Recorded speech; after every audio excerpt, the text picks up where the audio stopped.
जय हिंद दोस्तों। आइए क्वेश्चन देखते हैं हम लोग कि 1556 ईस्वी में पानीपत की दूसरी लड़ाई किसके किसके बीच हुई थी। तो अकबर और हेमू के बीच हुआ था, और जिसमें अकबर की विजय हुई थी और हेमू हार गया था। हेमू को हेमचंद्र विक्रमादित्य के नाम से भी जाना जाता है। ये सूर्यवंश का ही शासक था। इसी तरह से पानीपत का पहला युद्ध 1526 ईस्वी में हुआ था। बाबर और इब्राहिम लोदी के बीच हुआ था, जिसमें बाबर विजय हुआ था, इब्राहिम लोदी मारा गया था। तो इब्राहिम लोदी सल्तनत काल का वह ऐसा शासक था जो युद्ध स्थल में ही मारे जाने वाला एकमात्र शासक हुआ था। उसी तरह से पानीपत का तीसरा युद्ध 1761 ईस्वी में हुआ था, जो कि अहमद शाह अब्दाली और मराठों के बीच हुआ था। मराठा में कौन थे?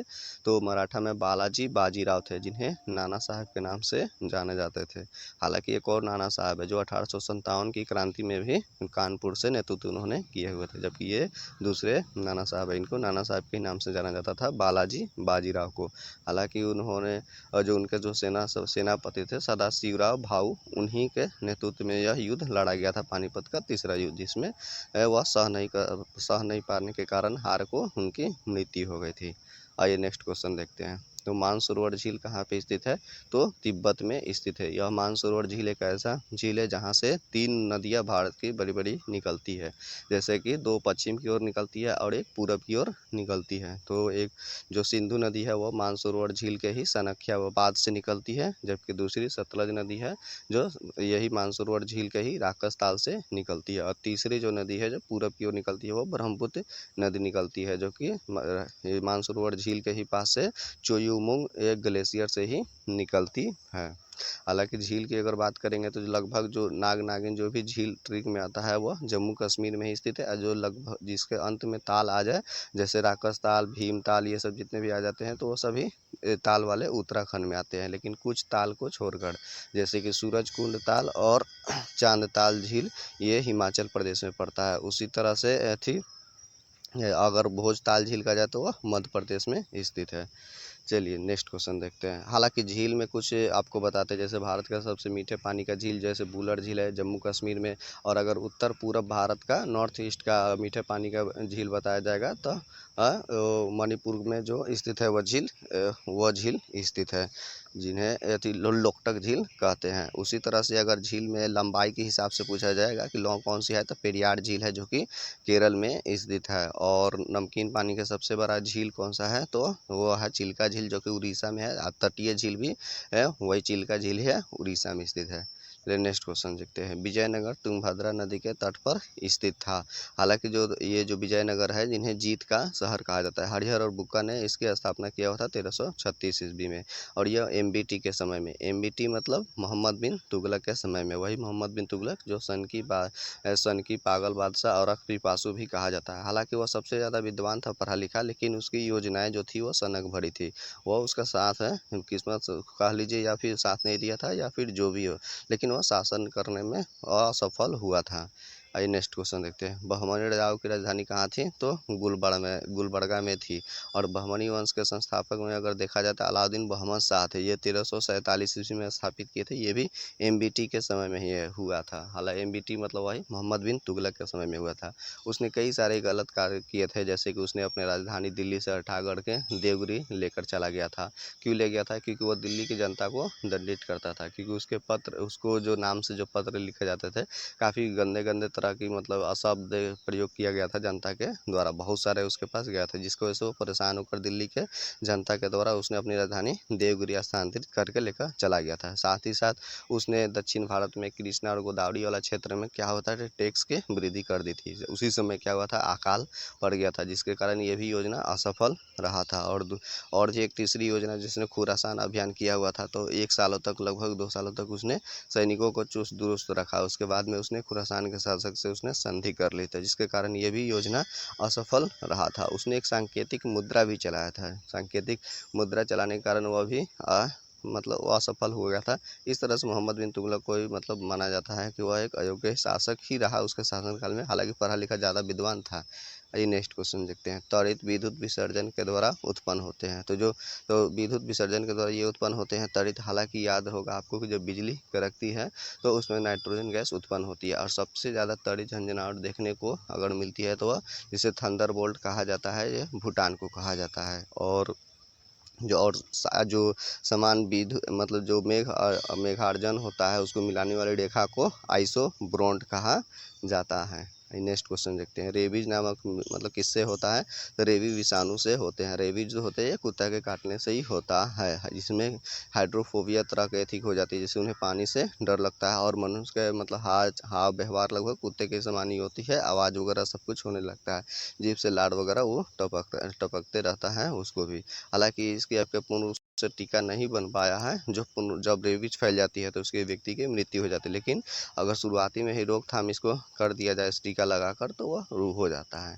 आइए नेक्स्ट क्वेश्चन देखते हैं। मानव शरीर का सामान्य रक्तदाब कितना होता है? तो 120/80 होती है। तो 120 वाला को सिस्टोलिक कहा जाता है और 80 वाले को डायस्टोलिक कहा जाता है। तो ये जो होता है ना 120/80, तो 120 होता है पहले शरीर से, पूरे शरीर से जो खून होती है अशुद्ध खून होती है। अशुद्ध मतलब उसमें कार्बन डाइऑक्साइड की मात्रा घुली हुई रहती है, तो वह दाहिने आलिंद में ही आती है। तो जब दाहिने आलिंद में आती है तो 80 mm के मतलब पंपिंग के द्वारा वह प्रवेश करती है दाहिने आलिंद में। दाहिना आलिंद के बाद ट्राइकास्पेट बल्ब के द्वारा दाहिना निलय में आती है और दाहिना निलय के बाद में वह पूरे शरीर फेफड़ा में चली जाती है। फेफड़ा से शुद्ध होकर वहाँ से जो शुद्ध हो जाती है, यानी कि उसमें ऑक्सीजन की मात्रा घुल जाती है, तो वह बायां आलिंद में आती है और बायां आलिंद के बाद बाईकास्पेट बल्ब के द्वारा वह बायां निलय में आती है। यही बायां निलय है जहाँ से वह 120 के साथ पंप करता है तो वह पूरे शरीर में फिर चले जाती है हमें शुद्ध खून। तो यही याद रखना है, जो बायां निलय होती है और सबसे शुद्ध मतलब वहाँ पे खून होता है, जो उसकी दीवारें भी मोट होती है। तो हमारा हृदय जो है वह 4 चेम्बर का बना हुआ होता है। उसी तरह से जैसे कि सांप 2 चेम्बर्स का होता है। उभयचर जैसे मेढक हो गए, सांप हो गए, उनके भी 3 चेम्बर होते हैं। 4 चेम्बर मनुष्य और स्तनधारी के होते हैं। पक्षी वगैरह कभी में 4 चेम्बर ही देखने को मिलता है। मगरमच्छ है उसमें भी 4 चेम्बर देखने को मिलता है। तिलचाटा जो है वो उसमें 13 चेम्बर होते हैं। 13 चेम्बर कहने का मतलब उसमें 7 गो आलिंद होते हैं और 6 गो निलय होते हैं। नेक्स्ट क्वेश्चन देखते हैं। शहद में मुख्यतः क्या होता है? तो शहद में ये होता है वो कार्बोहाइड्रेट होता है। कार्बोहाइड्रेट का सूत्र क्या होता है? तो C6H12O6। फिर से बोल रहे हैं आपको, कार्बोहाइड्रेट C6H12O6 होता है। तो कार्बोहाइड्रेट कह लीजिए। या इसके अलावा जो ग्लूकोज और फ्रक्टोज होते हैं उसके भी सूत्र यही होते हैं। तो और शहद में लगभग जो मिठास होती है वो फ्रक्टोज के कारण ही होती है। और हमें शरीर में जो ऊर्जा वगैरह जो भी मिलती है वो कार्बोहाइड्रेट के रूप में ही होता है।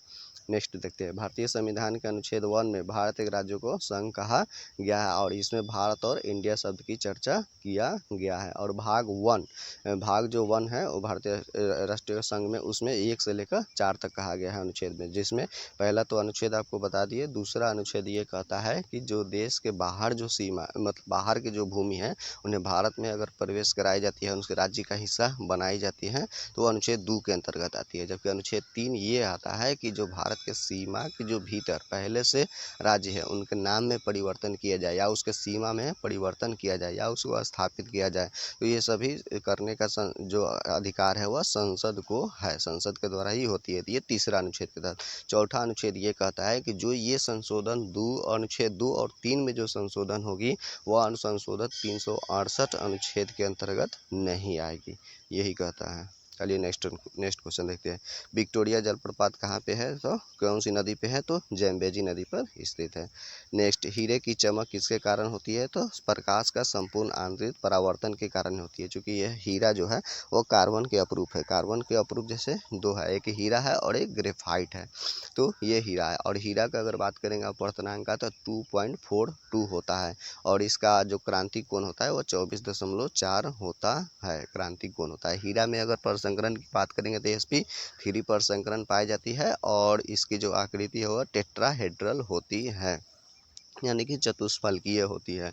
हीरा जो होते हैं, काला हीरो को बोट कहा जाता है। और हीरा के बाद उसके बाद ग्रेफाइट की बात करते हैं। तो ग्रेफाइट में sp2 प्रसंकरण पाई जाती है और ग्रेफाइट जो षष्ठ कोणीय से मतलब हेक्सागोनल होता है इसकी आकृति। जबकि ग्रेफाइट जो होते हैं वह विद्युत के सुचालक होती है। मतलब वह अपवाद में है कि विद्युत के सुचालक होते हैं, जबकि हीरा क्या है? विद्युत के वह कुचालक होते हैं, इसमें विद्युत धारा का प्रवाह नहीं होती है। जबकि ग्रेफाइट का स्नेहक के प्रयोग में किया जाता है। नेक्स्ट क्वेश्चन देखते हैं। रजिया जो सुल्तान था वह इल्तुतमिश की ही बेटी थी। तो ये रजिया सुल्तान सल्तनत काल की पहली ऐसी महिला रही है जो कि एक सुल्तान पद पे कार्य की हुई है, जो कि मतलब पुरुषों की तरह वेशभूषा पहन कर वह आया करती थी। और ये इल्तुतमिश जो थे ना, ये इल्तुतमिश से इसने यह सल्तनत काल का पहला सुल्तान था जिसने सुल्तान के पद के धारण किया हुआ था। इसने कई सारी योजनाएं जैसे इस तुर्कान चेहलगानी का इसने क्या हुआ था स्थापित किया हुआ था। और इसने जो कुतुब मीनार जो बना हुआ था उसको पूर्ण रूप से करवाने का कार्य इल्तुतमिश के द्वारा ही किया गया था। चलिए नेक्स्ट क्वेश्चन देखते हैं। और शुद्ध इसने अरबी सिक्के भी वगैरह भी इसने चला रखे थे।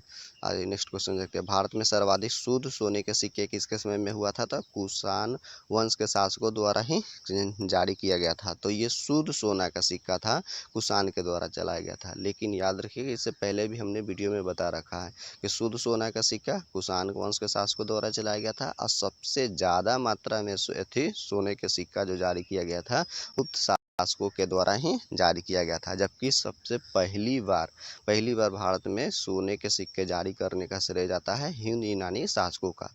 यहाँ पे फिर से एक बार रिकॉल करते हैं। सबसे पहले सोने का सिक्का हिंद यूनानियों ने जारी किया, और सबसे ज़्यादा मात्रा में सोने का सिक्का गुप्तों ने किया था, और थोड़ी मात्रा में ही जारी हुआ था लेकिन शुद्ध था, गुप्त वंश से भी ज़्यादा शुद्ध था, तो कुषाण वंश के शासकों द्वारा ही किया गया था। और कुषाण वंश का सबसे फेमस राजा कुजुल कटफिसेस, कुषाण वंश का संस्थापक कुजुल कटफिसेस था। और सबसे ज़्यादा फेमस शासक हुआ था वह कनिष्क ही था। कनिष्क जो था यह महायान शाखा से जुड़ा हुआ था। इसने रेशम मार्ग पे अधिकार कर रखा। और चाइना का एक शासक था पेन चौआ, उससे भी उसने युद्ध कर रखा था। और चौथा बौद्ध संगीति जो हुआ था ना कुंडलवन जम्मू कश्मीर में, वो कनिष्क के समय में ही हुआ था। और कनिष्क को द्वितीय अशोक के नाम से भी जाना जाता है।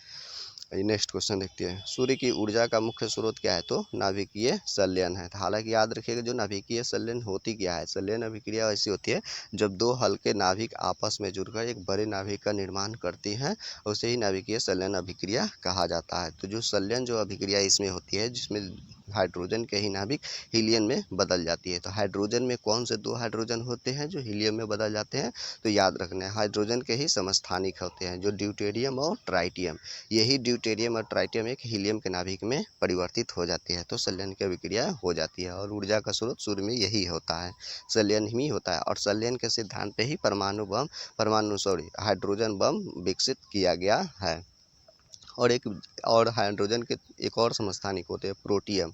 तो याद रखना है, प्रोटियम में न्यूट्रॉन नहीं होते हैं, ड्यूटेरियम में एक न्यूट्रॉन होते हैं, ट्राइटियम में दो न्यूट्रॉन होते हैं। तो ये है प्रोटियम, ड्यूटेरियम, ट्राइटियम, हाइड्रोजन के 3 समस्थानिक होते हैं।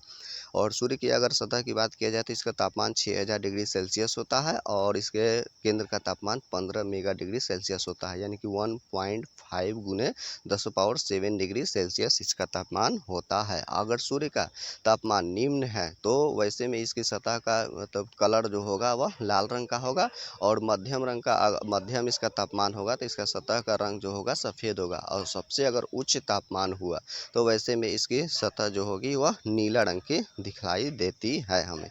और सूर्य के पास से एक लपट मतलब उठती है जो कि पृथ्वी को उत्तरी ध्रुव और दक्षिणी ध्रुव की तरफ में देखने को मिलती है। तो जो उत्तरी ध्रुव के होता है तो उसे ऑरोरा बोरियोलिस कहा जाता है, और जो दक्षिणी ध्रुव की तरफ होता है वह ऑरोरा ऑस्ट्रेलिस कहा जाता है। और ध्यान रहे, सूर्य जो है यह चक्कर जो लगाती है यह पूरब से पश्चिम की ओर चक्कर लगाती है। उसी तरह से दो अन्य सभी ग्रह जो होते हैं वह पश्चिम से पूरब की ओर लगाते हैं, जबकि दो अपवाद में है, एक अरुण ग्रह और दूसरा शुक्र ग्रह, जो यानी कि शुरू से दूसरा और एक अंतिम से दूसरा, ये भी पूरब से पश्चिम ही चक्कर लगाते हैं। उसी तरह से एक सूर्य भी पूरब से पश्चिम ही लगाते हैं। बाकी अन्य ग्रह जितने हैं वह सभी पश्चिम से पूरब की ओर चक्कर लगाते हैं। आइए नेक्स्ट क्वेश्चन देखते हैं। हालांकि सूर्य का जो होती है वह किरण जो पृथ्वी पर आने में 8 मिनट 20 सेकंड का समय, लगभग 500 सेकंड का समय लेता है। और जो सूर्य ग्रहण होती है वो अमावस्या की रात में होती है। तो सूर्य ग्रहण होता कैसे है? सूर्य और पृथ्वी के बीच में अगर चंद्रमा आ जाती है तो सूर्य ग्रहण देखने को मिलता है। उसी तरह से चंद्र ग्रहण वो पूर्णिमा की दिन होती है। और चंद्र ग्रहण होता कैसे है? तो सूर्य और ये चंद्रमा के बीच में पृथ्वी आ जाती है तो चंद्र ग्रहण हो जाती है। आइए नेक्स्ट क्वेश्चन देखते हैं। सिख गुरु गुरु अंगदेव ने गुरु नानक की जीवनी लिखी रहे थे। इसने गुरुमुखी लिपि का इसने लिखा हुआ था। अंगद देव ने लिखा हुआ था। इनका प्रारंभिक नाम क्या था? लहना था। ये गुरु नानक के ही छोटे भाई थे और सिख धर्म का संस्थापक में गुरु नानक को ही जाने जाते हैं। तो इस तरह से 10 गुरु टोटल सिख धर्म में हुए थे। मुख्य रूप से पहले गुरु नानक हुए, दूसरे अंगद देव हुए, तीसरे अमरदास हुए, चौथे रामदास और पांचवें जो थे वह अर्जुन देव हुए, छठा हरगोविंद हुए, सातवां हर राय हुए, आठवें हरकिशन हुए, नौवें तेग बहादुर हुए, 10वें गुरु गोविंद सिंह हुए। तो ये संस्थापक में गुरु नानक देव थे, दूसरे का अंगद देव थे और जो तीसरे थे वह अमरदास थे। अमरदास के ही ना बेटी थी बीबी भानी, जिससे ने अकबर उनसे मिला था और मिलने के पश्चात ही अकबर का बेटा का जो है जन्म हुआ था, उन्होंने आशीर्वाद दिया था। तो और चौथे जो गुरु हुए रामदास हुए। रामदास की ही शादी बीबी भानी से हुआ था और अकबर ने 500 बीघा जो जमीन दिया था, उसी जमीन पे उसने अमृतसर शहर की स्थापना रामदास ने किए थे। और जो पांचवें गुरु हुए अर्जुन देव हुए, वह रामदास के ही पांचवें मतलब वो पुत्र थे, तीसरे पुत्र थे और इस तरह से मतलब जो होता है पितरात्मक रूप से उन्हें मिल गया था अर्जुन देव ने गुरु ग्रंथ साहब के पुस्तक लिखी थी और उसने अमृतसर जलाशय के बीच में हरमंदिर साहिब यानी कि अमृतसर मंदिर की उसने नींव रखी थी। छठा हरगोविंद हुए और हरगोविंद उन्होंने क्या किया कि उसने सैनिकों को मतलब लड़ाकू बना दिए थे और कई सारे और उसने अमृतसर की किलाबंदी करवाई थी और उसने नगारा बजाने की प्रथा शुरू किए थे और अंत में सींग सब जोड़ने के लिए थी किया था और वो तलवार लेकर हाथों में गद्दी पे बैठते थे। और ये जो पांचवें जो अर्जुन देव थे, इनकी जहांगीर ने इनकी हत्या करवा दिए थे। ये तो हरगोविंद देख लिया हम। सातवां हर राय हुए और आठवें हरकिशन है। हरकिशन की मृत्यु चेचक से हो गई थी। नौवा जो हुए तेग बहादुर, उन्होंने औरंगजेब ने उसको मतलब मरवा दिया था, इसलिए क्योंकि इस्लाम अस्वीकार कर दिए थे इसके वजह से। 10वां गुरु गोविंद सिंह हुए जो कि अंतिम गुरु हुए थे। खालसा पंथ का स्थापना उन्होंने किया हुआ था और गुरु गोविंद सिंह वो पटना में उनका जन्म हुआ था। आइए नेक्स्ट क्वेश्चन देखते हैं। रोम शहर व टाइबर नदी के किनारे बसा हुआ है। जो इटली की राजधानी है रोम, इसे रक्तवन महिलाएं भी कहा जाती है और साथ ही साथ 7 पहाड़ों की नगरी भी रोम को कहा जाता है। सबसे प्राचीन शहर में अगर देखा जाए तो यह रोम का इतिहास काफ़ी लंबा रहा हुआ है। नेक्स्ट क्वेश्चन देखते हैं। राज्यसभा द्वारा लोकसभा को धन विधेयक 14 दिनों तक लौटा देना चाहिए। हालांकि यह 14 दिन तक लौटा देना चाहिए। अगर यह नहीं लौटा पाता है तो भी यह विधेयक पारित माना जाता है, क्योंकि इसे न इस लोक धन विधेयक में न कोई तरह का संशोधन करने का अधिकार है, न इस पर तरह का सलाह तो दे सकता है, लेकिन धन विधेयक को मानने के लिए जो है लोकसभा वह बाध्य नहीं है। और ध्यान रहे जो धन विधेयक है वह अनुच्छेद 110 में आता है, विशेष धन विधेयक 109 में है। तो ये धन विधेयक है या नहीं, इसका निर्णय लोकसभा का जो अध्यक्ष है, जैसे मान लीजिए अभी वर्तमान में ओम बिरला है, तो वही डिसाइड करेंगे कि यह धन विधेयक है कि नहीं है। जैसे ही धन विधेयक उन्होंने डिसाइड कर लेते हैं तो ये पहले राष्ट्रपति के पास से जाकर हस्ताक्षर इसमें हो जाता है, उसके बाद ही इसमें लोकसभा में आती है और लोकसभा के बाद राज्यसभा में आती है। ध्यान रहे कभी भी धन विधेयक है वो लोकसभा में ही प्रथम आती है और दूसरा जो प्रक्रिया करने के लिए वो राज्यसभा में भेजी जाती है।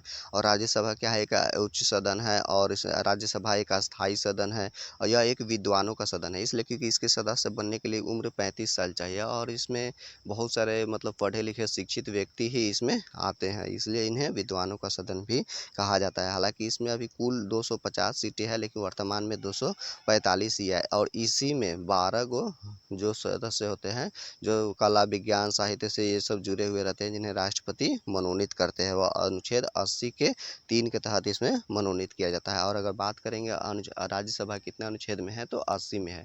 79 में है संसद, 80 में है राज्यसभा, 81 में है लोकसभा और 85 में है लोकसभा का विघटन के बारे में चर्चा किया गया है।